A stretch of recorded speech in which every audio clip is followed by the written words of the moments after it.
Hello everybody, I want to show you with this video how you can change the language at the Samsung Galaxy S24. First of all, let me tell you whatever language you have on your phone right now, with whatever letters, the symbols and the positions I will show you in that video will be always the same.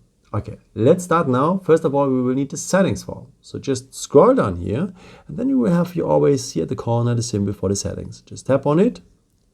Now you need to go down to the point General Management. Here it is. It has a gray icon in front with some white stuff to adjust in it. Now you will need the first point, language.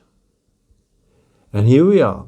So you have now two ways. No? First of all, we will have a list here or later with a plus symbol. Let me show you if your language is here part of that list, how you can change it. So just tap here maybe on Deutsch. So this is my language, by the way. And go on the blue button to apply.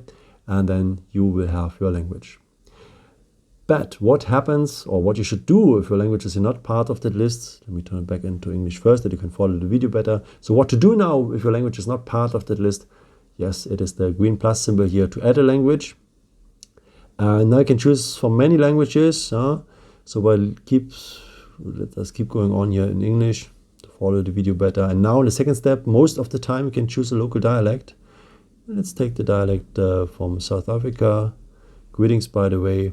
Now you need to set it up as default.